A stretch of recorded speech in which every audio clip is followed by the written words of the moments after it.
E aí, pessoal, tudo bem com vocês? Bem-vindo à nossa série de apresentação dos professores do curso de Física da Universidade Federal de Santa Catarina. Eu sou o professor Jorge Condo, sou subcoordenador do curso e hoje a gente está com o professor Gustavo Nicolodelli, que vai se apresentar um pouco para nós aqui, mostrando seu projeto de pesquisa e algumas outras coisas, tá? Lembre-se de se inscrever no nosso canal, seguir as nossas mídias sociais no Twitter, no Instagram, não temos Facebook ainda, quem sabe no futuro, tá? E os nossos vídeos no YouTube. Legal? Então tá, pessoal. Vamos lá. Professor Gustavo, bem-vindo à nossa série de apresentação. Professor, quem é você na Universidade Federal de Santa Catarina? Oi, Jorge. Primeiro, eu queria agradecer o convite, a iniciativa tua por desenvolver esse projeto. Acho que vai ser muito útil para os nossos estudantes e todos adeptos à nossa ciência, principalmente a física.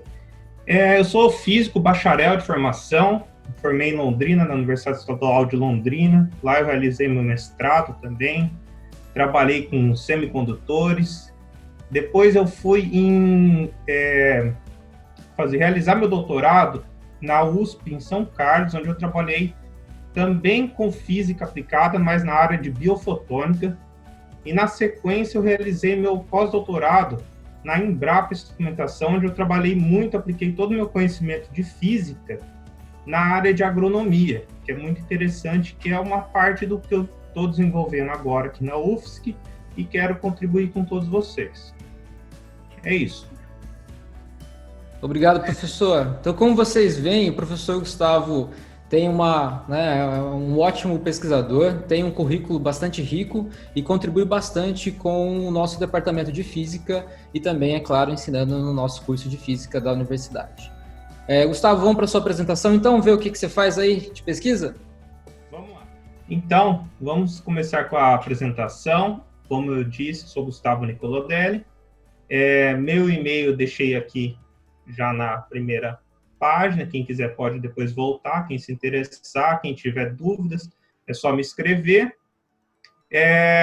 Eu faço parte do grupo de interação de fótons e íons com a matéria, aonde nesse grupo fazem parte o professor Lúcio, o professor Jorge, que está apresentando aqui o programa, e eu, atualmente.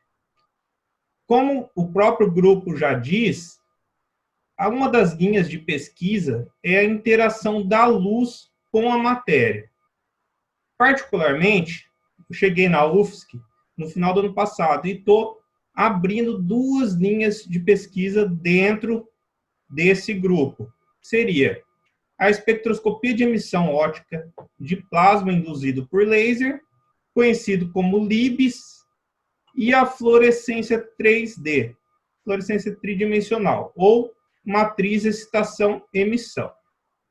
Então, nessa apresentação, eu vou aproveitar e explicar para vocês um pouquinho de cada uma dessas técnicas e algumas aplicações. Mas fique bem claro, se vocês tiverem dúvidas, nós vamos conversando e vamos tentando entender melhor. Então, LIBS, ela vem, então, do inglês de Laser Induced Breakdown Spectroscopy. O que é LIBS? LIBS é uma técnica analítica simples, considerada rápida e que pode ser realizada em tempo real.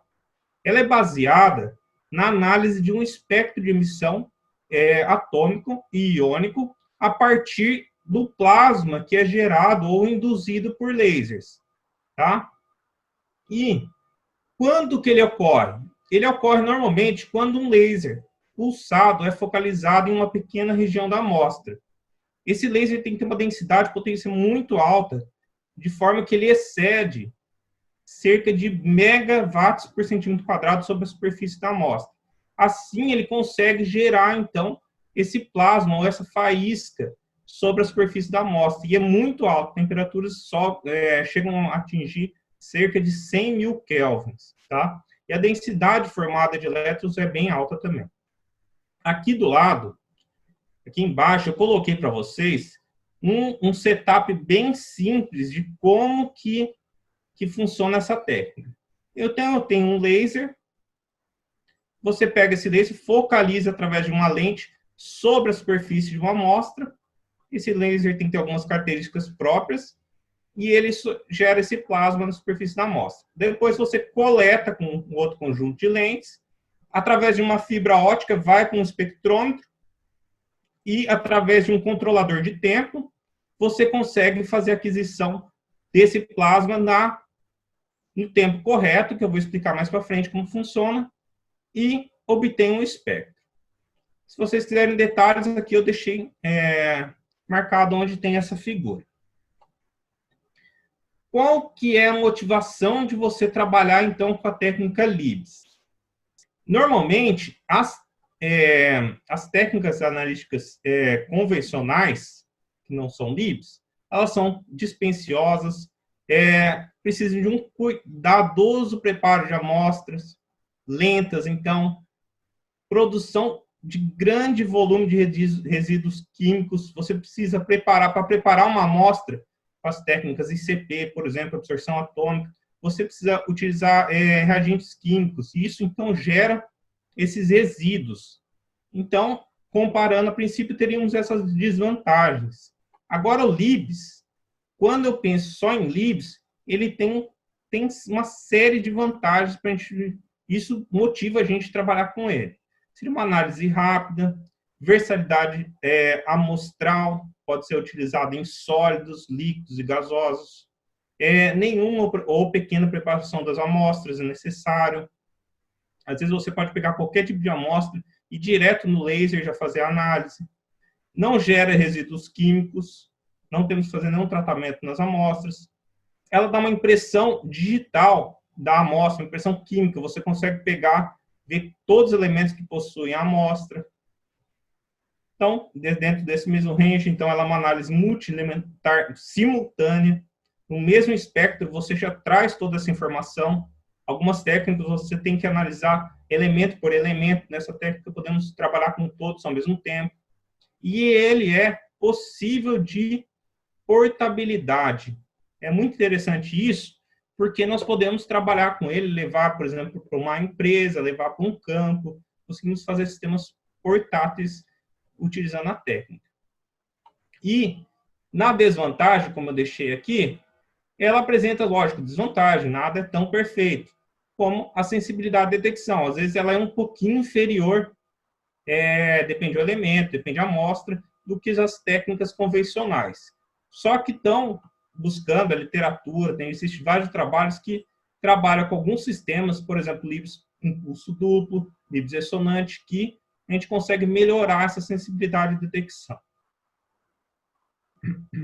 Agora, eu acho interessante como que o principal foco são, assim, alunos da física, mas a gente quer trabalhar com alunos de diversas áreas, né? Mas eu acho interessante um pouco falar desse plasma, ver um pouquinho de física, né? Como que eu falei, você incide um laser de alta intensidade sobre a amostra. Eu dei um exemplo aqui, um laser vindo de um alvo, e ele vai formar esse plasma sobre a amostra. Aqui, por exemplo, um alvo e aqui um plasma. E dependendo do tipo de laser, da característica do laser, ele forma um plasma diferente sobre a superfície da amostra. Então, é bem interessante a gente entender que existe muita física por trás disso, e é muito interessante essa análise. Então, aqui eu dei um exemplo, femtosegundo, picosegundo, nanosegundo, microsegundo. Seria a largura temporal do laser. Só a largura temporal de um laser já influencia totalmente o plasma formado sobre a amostra. Por que isso é importante? Porque ocorre um efeito de blindagem sobre a superfície da amostra. Agora, considere aqui o alvo e o feixe incidindo. Quando você está formando o plasma sobre a superfície da amostra, o plasma seria o quarto estado da matéria. Você está arrancando íons, elétrons, e está gerando a própria amostra, você está removendo como um todo, e gera esse plasma sobre a superfície. Dependendo do comprimento de onda do laser, dependendo da largura temporal do laser, esse plasma é formado diferente sobre a amostra. Então, é muito interessante a gente estudar todos esses fenômenos. Aqui eu fiz um resuminho de o que acontece nesse processo de formação de plasma utilizando um sistema LIBS com laser de nanosegundo, que é o mais tradicional, que é o mais comercial utilizado. Então, você incide o laser sobre a amostra, você pode ver que tem uma escala aqui, de 0 nanosegundo a 10 microsegundos. Acontece tudo muito rápido, é muito interessante. Então, acontece um processo aqui de transição de fase e o processo de ablação do material. A ablação do material é a remoção do material. Após isso, inicia-se a formação do plasma e um ganho de energia pelo laser. Então, o sistema todo começa a ganhar energia. E ocorre, na sequência, a emissão branca, né, que a gente fala emissão branca, né, uma emissão de luz, com todos os comprimentos de ondas, uma expansão do plasma, uma recombinação e uma emissão discreta. Tá? Então, essa emissão discreta que vai nos dar desculpa, o espectro característico da amostra. Aqui eu achei um resumo, eu acho assim, perfeito sobre a técnica, para quem nunca viu, quem tem dúvida, e pode ser obtido aqui nesse site aqui da Applied Spectrum. Você vê aqui, ele mostra incidindo o laser, tem a ablação primeiro, processo de ablação, de repente o plasma vai a altas temperaturas, aqui estamos falando acima de 15 mil Kelvin, mas ele chega a cerca de 100 mil Kelvin, através de um processo de expansão rápido. Você vê que ocorre isso em cerca de 30 nanosegundos, nós temos esse plasma sendo expandido. Daí ocorre o processo de emissão de luz contínua, como eu mostrei no slide anterior, né, aquela luz branca, e o esfriamento do plasma. Isso tudo em 300 nanosegundos. E, após 1 microsegundo, começa a ter o processo de emissão das linhas atômicas discretas. Essa luz aqui, emitida, discreta, nós vamos coletar através de um sistema óptico, de um equipamento óptico, seria um conjunto de lentes, fibras, espectrômetros, e obter, então, esse espectro LIBS completo. Agora, nesse próximo slide, eu já estou mostrando um exemplo prático. O que a gente obtém, então, com LIBS? A gente obtém isso. Esse é um espectro que é o de sinal LIBS, esse eixo Y, e comprimento de onda no eixo X. Onde que nós podemos ver? Eu comparei aqui solo, planta e fertilizante. Como eu havia dito, trabalhei muito com amostras agrícolas, né? Solos, plantas, fertilizantes, grãos, enfim, vários tipos. E você vê que existe uma diferença no perfil dos espectros. E essa diferença que é interessante para nós. Você analisando cada uma dessas linhas espectrais, você identifica qual transição corresponde, qual elemento que qual elemento tem, que amostra tem mais, qual tem menos. Então, você consegue comparar perfis de amostras diferentes. Dentro de amostras parecidas, conseguimos analisar se há diferença entre elas.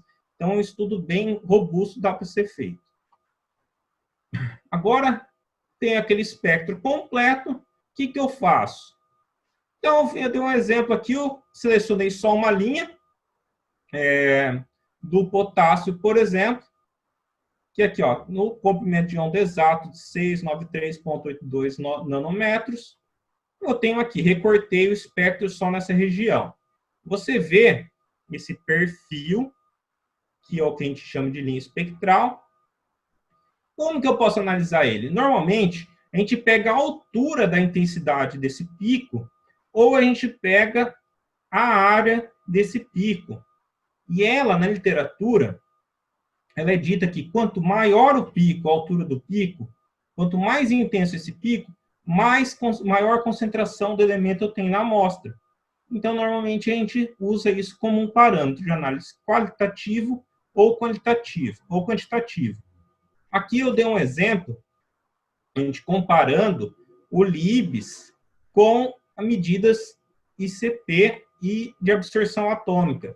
E nós vimos que são duas técnicas de referência para esse tipo de análise, técnicas que já são bem usadas, são aquelas técnicas que eu comentei, que geram resíduos químicos, que são boas, importantes, muito boas também. Só que nós vimos que nós conseguimos obter resultados semelhantes, ou seja, uma correlação praticamente perfeita ou muito forte entre as duas técnicas. Então, isso mostra a validade da técnica, né? Existem também outros métodos, que eu não vou entrar em detalhes aqui, só quero mostrar para vocês.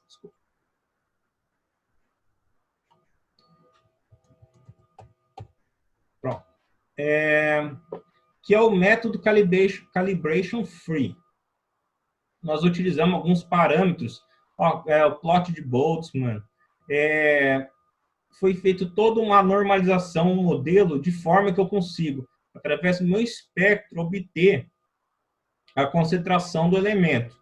Apesar de ser uma técnica de análise mais qualitativa, de identificar os elementos e comparar qual tem mais, qual tem menos, existem também métodos matemáticos, modelos que a gente consegue estimar a concentração de cada elemento na amostra. Aqui tem um exemplo, alumínio, cobre, ferro, magnésio, manganês, silício. Então, você consegue pegar amostras e dizer quanto que tem do elemento na amostra.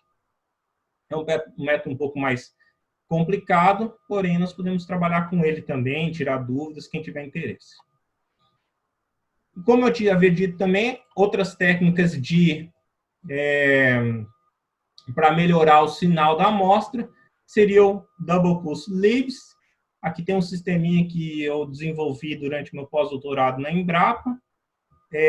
Você trabalha agora, em vez de trabalhar com um só laser, você incide 2 lasers sobre a superfície da amostra. Isso faz com que a gente consiga melhorar a sensibilidade da técnica, melhorar o limite de detecção, melhorar, em vez de sair de uma amostra só sólida, trabalhar com amostras líquidas também. Também é bem interessante para a gente explorar melhor a técnica. Aqui eu trouxe 2 artigos, para quem tiver interesse, foram publicados recentemente, que falam dos recentes avanços da técnica LIBS em agricultura e alimentos em si. Tá? Então, nós dividimos aqui em 2 partes, solos e fertilizantes, e aqui tem a parte de plantas, de grãos, de seus derivados, né? Por exemplo, uma farinha. Então, você mostra aqui um review de tudo que tem nos últimos anos, que é bem interessante para você ver a diversidade da técnica. Aqui também mostrei um outro artigo, que além da parte da agricultura, também a gente trabalhou com rochas, com parte de análise de castelos. Você consegue identificar os elementos, fazer comparações, correlações. Então, a possibilidade é bem grande da técnica. Tem a parte também de saúde, a parte só de metais. Então, temos um campo muito grande para ser explorado. E, para fechar a técnica LIBS, se ela não fosse tão importante, como eu venho tentando convencer vocês, ela não teria um sistema LIBS embarcado no famoso Kiminkan, no robô que foi para Marte. Lá eles utilizam essa técnica também para caracterizar a superfície do solo de Marte. Então, é bem interessante mesmo. Tem artigos publicados já utilizando a técnica, né? Vários artigos, alguns dados não publicados ainda, mas eles exploram bastante a técnica até em Marte. Agora, visto a importância, espero que vocês tenham entendido por que eu gosto tanto dessa técnica, por que eu trabalho tanto com ela. Agora eu vou falar um pouquinho da fluorescência 3D. Sim, é comum, como eu disse, interagindo a luz com a matéria. Então, você interage, você incide uma luz, um laser, um LED sobre uma matéria e você tem uma resposta. Uma delas que eu mostrei, quando uma intensidade de energia muito alta, gerir um plasma na amostra, eu consigo fazer uma análise LIBS. Agora eu vou falar um pouco da fluorescência. A fluorescência é uma outra forma de resposta, um pouquinho diferente daquela lá. Aquela lá eu tenho mais informações atômicas, né, pontuais, de elementos da amostra. Aqui eu já tenho da estrutura da matéria. Tem uma resposta um pouquinho mais complexa da matéria. Vamos dizer assim, complexo não seria um termo perfeito, mas em vez de eu ver uma emissão atômica, agora eu consigo ver uma emissão molecular da matéria. Então, incido a amostra com um comprimento de onda específico sobre a amostra, pode ser um laser, um LED. Como eu dei um exemplo aqui, ó, centrado em 400 nanômetros, tem uma resposta de emissão de fluorescência. Não vamos dar detalhes aqui do que acontece, mas quem tiver curiosidade, eu posso mandar alguns materiais. Isso é tranquilo. Um comprimento de onda tem uma resposta de emissão. Excitação, emissão. Agora, o meu interesse mesmo é mostrar para vocês o que acontece se eu excito vários comprimentos de onda. Se tem um comprimento de onda na amostra, fiz uma varredura, coloquei outro comprimento de onda, e assim por diante. O que vai acontecer? Vou gerar uma matriz, que a gente chama de matriz excitação e emissão. Mais ou menos dessa forma, assim. É um ângulo que a gente está vendo, onde você tem vários comprimentos de excitação e várias respostas de emissão. Vários, vai indo. Para cada um tem uma intensidade relativa correspondente. Agora, o que eu faço com aquela matriz? A princípio, eu posso excitei ela em vários comprimentos de onda, consigo analisar, está fluorescendo em tal região, varri o comprimento de onda, está fluorescendo em tal região. Se eu pego várias amostras diferentes e falo assim, nossa, eu quero saber o que está acontecendo com essas várias amostras, quero comparar. Então, eu pego uma metodologia matemática que chama PARAFAC, que vem de Parallel Factor Analysis, que é um método de decomposição para dados multidimensionais. Ela é uma análise similar ao PCA, para quem conhece, que vai, por exemplo, de 2 caminhos para múltiplos caminhos agora. Então, eu tenho uma matriz um pouco mais complexa.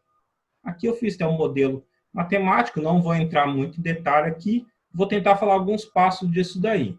Mas, basicamente, é o seguinte. Pego, por exemplo, 3 amostras diferentes. Tá? 3 substâncias químicas, se for o caso, e obtenho 3 matrizes diferentes. 3 espectros tridimensionais diferentes. Coloquei ali, 1, 2, 3, nessa caixa. Faz de conta que essa caixa é o meu PARAFAC. É uma rotina matemática. E ela vai pegar e falar, olha, juntei todas essas amostras aqui e eu vi que elas possuem 2 fluorófilos diferentes. Está fluorescendo em 2 estruturas diferentes, por exemplo. E ele vai me extrair isso. Então, é muito interessante essa ferramenta. E ela consegue comparar para cada amostra qual fluorófilo tem, aonde está emitindo. Ele consegue fazer uma estrutura um pouquinho melhor do que a gente fosse simplesmente só olhar esse espectro, entendeu? Ele ajuda a gente a analisar. Então, repetindo aqui, mostrando para vocês um outro espectro característico. Ele pega essa matriz e fala, olha, tenho 201 comprimentos de onda de excitação, 61 de emissão, ou vice-versa. E ele constrói. Tem, por exemplo, 5 amostras. Construí 5 amostras. Agora eu quero gerar essa matriz minha. O que eu obtenho? Então, 5 amostras, eu coloquei até aqui.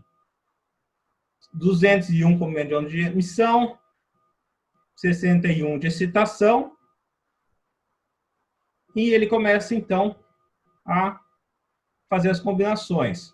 Ó, olha que interessante. Nesse eixo aqui, eu tenho, então, ele vai me dar qual que é a concentração de cada elemento por amostra. E ele vai construindo essa matriz. De forma geral, nesse exemplo que eu mostrei, é mais ou menos isso. Eu tenho aqui, ó, os loadings, que seriam esse A descreve a concentração dos elementos, o B descreve o espectro puro das componentes de emissão, o C descreve os espectros puros dos componentes de excitação. E o E seria um resíduo, tá? Pode ser ruído experimental, por exemplo. Então, é um jogo de matrizes, onde ele decompõe todo o meu espectro tridimensional quando eu trabalho, por exemplo, com várias amostras. Se eu trabalhar com uma amostra, não tem sentido eu fazer isso. Isso é só interessante quando eu tenho várias amostras, um conjunto de dados grandes, que eu preciso realmente trabalhar com isso, preciso, vamos dizer assim, ter maior informação possível, e eu não tenho que analisar um por um, que dá muito trabalho. Aqui, então, eu peguei um artigo que a gente publicou em 2015, onde você pode ver que aqui tem, nessas 3 figuras de cima, são exemplos de figuras de solo, e aqui de embaixo seriam figuras de extração de umina, que foi extraída dos mesmos solos. Você obtém, então, as matrizes, aqui são perfis ou profundidades diferentes de solo, e você faz essa matriz, uma matriz excitação, emissão. No caso aqui, esses contornos, dependendo da cor, mostra se está mais intenso ou menos intensa a fluorescência. Se você só olhar para esses espectros, você não consegue, tem que ter muita experiência para entender o que está dizendo. Mas, a princípio, você consegue dizer, um está mais intenso que o outro, aqui uma região de fluorescência. Só que quando você aplica a rotina para-FAC, né, a análise para-FAC, você consegue decompor quem que está contribuindo para a fluorescência naquela amostra. Ele mostra, para cada perfil, ele viu que, juntando todas essas amostras, existem 2 componentes que estão contribuindo para a fluorescência. Ele fala certinho quais componentes de ondas que são, você identifica que estrutura que representa, e você consegue ver o perfil de variação dele. Por exemplo, no meu caso, eu tinha variado aqui, no nosso caso, tínhamos variado a profundidade do solo, você consegue ver o perfil dele de contribuição. Subiu, aumentou, diminuiu, aumentou, assim por diante. Então, é uma aplicação que eu mostrei aqui em solo, mas existem várias. No momento, eu estou trabalhando, visando aqui um estudo de adulteração de alimentos e outro estudo com adulteração de combustíveis, tá? Utilizando a mesma técnica. E, então, para finalizar, eu gostaria de salientar que esses trabalhos estão sendo realizados em várias colaborações, além de colaboradores aqui da UFSC, tem colaboradores na Universidade Federal do Mato Grosso do Sul, na Embrapa Instrumentação, temos colaboradores lá na França, na área de fluorescência 3D, e na Itália, em Bari, na área de LIBS, na UFO, na UFSCar. Então, quem quiser trabalhar com a técnica vai ser bem acolhido, a gente vai conversar, vamos pensar num caso bem particular, se você gosta, não gosta, e temos bastante possibilidades para explorar, tanto a nível de graduação quanto de pós-graduação. Então é isso, obrigado. Bom, Gustavo, obrigado pela tua apresentação, foi bem interessante, eu acho que deu para ver que é uma área, é um método bem complexo, né?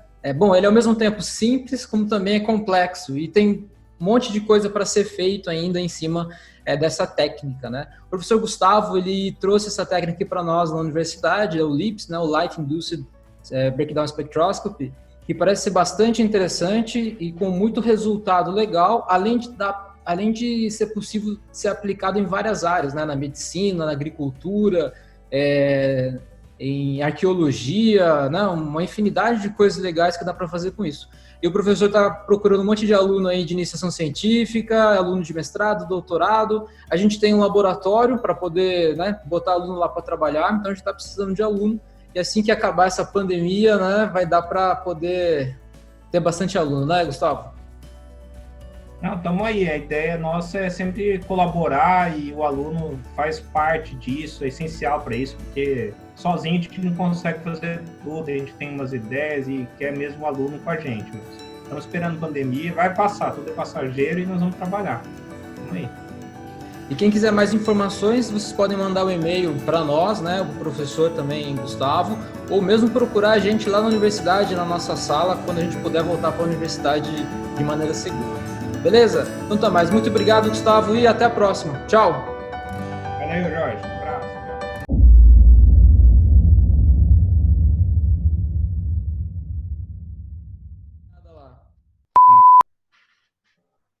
Vai lá.